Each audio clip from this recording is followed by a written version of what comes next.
on the ground in Philly. More now on the DNC email scandals. Newly leaked emails show that the DNC was trying to hide details of its fundraising deal with Hillary Clinton. The deal allowing state Democratic parties to keep just a fraction of the $82 million raised through lavish joint fundraisers between Hillary Clinton and the Democratic National Committee. Joining us right now is DNC Vice Chair and former Minneapolis Mayor R.T. Ryback. He is also the author of Pothole Confidential. R.T., good to see you. Thank you so much for joining us. Good to be here. So what's your take on all of this? How do you explain what the DNC was doing around Hillary Clinton? First, could I address what I just saw there? Sure, there are protesters, but there's no wall that's keeping Bernie supporters out of the hall. Bernie supporters in the hall are incredibly great young activists who I sat next to last night.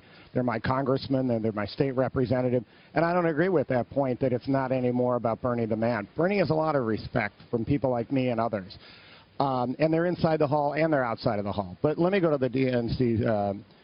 I'm going around this morning and others to issue an apology. Something went wrong, and it should be. And when something happens wrong in an organization, be it a media or my city or a political party, you look people in the eye and you said we made a mistake. That's what we have.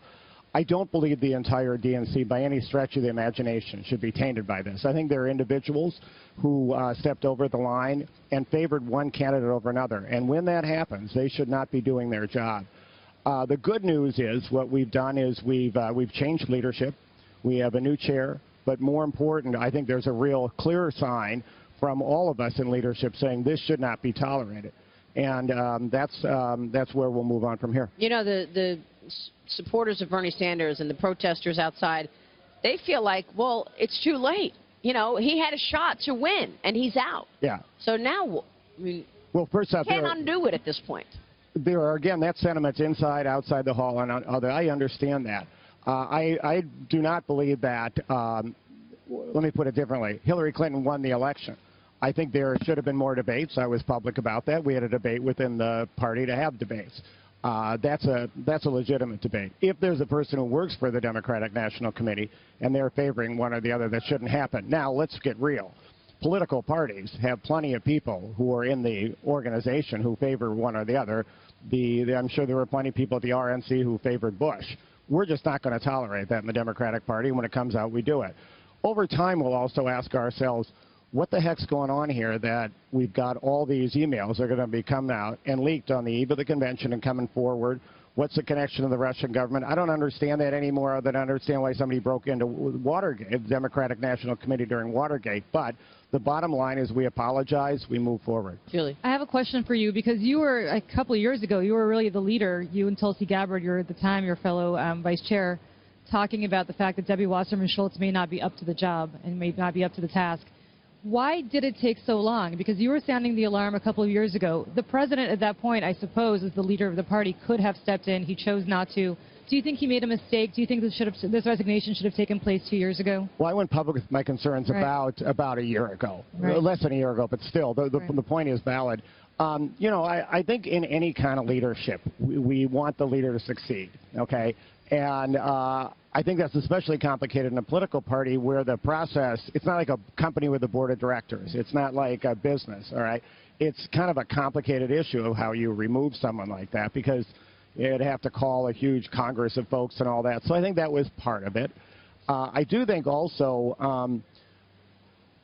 the emails have been helpful in the fact that when you expose any organization to the underbelly, you're going to find some stuff, and that I think in this case exposed some stuff that I don't think we all knew was happening. Well, particularly for a party that's supposed to be the party of tolerance, and you had at least one email showing what I would call blatant anti-Semitism toward Bernie Sanders, and I think that was shocking to Democrats and liberals and conservatives and Republicans alike. It was absolutely shocking to me, and it's absolutely deeply wrong.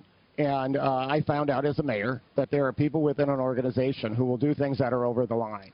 You've got to step in and fix that. And then I think the most important part is you have to create a culture within the organization that says that intolerance is not tolerable.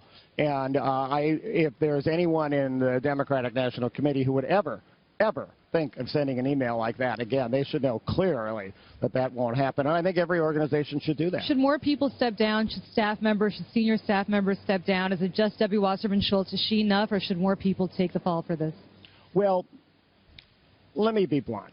I don't think Debbie Wasserman Schultz set the tone at the top of the organization that really said that we should be as inclusive as we need to be. That is a policy disagreement between two individuals about how leadership happens. But I think it's very important for the next chair of the Democratic National Committee to say that the power of the Democratic Party has always been that we bring folks in. I came in turning from a Republican to a Democrat because of the anti-war movement in Vietnam and when I was young.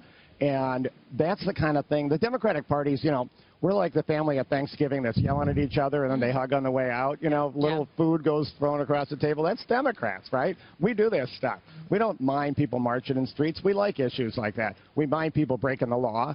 Or in the case of the Democratic National Committee, if somebody wrote something that's inappropriate, they're gone. By the way, was it followers on Twitter who pushed you to put American flags on the stage? I noticed at the start of the convention there were no American flags, and then people were complaining about it on Twitter, and now there are a number of American flags on the stage. Well, I do. You made that change yesterday? I do think if you've watched Democratic events, there are a lot of flags on Democratic. But not this one at the start.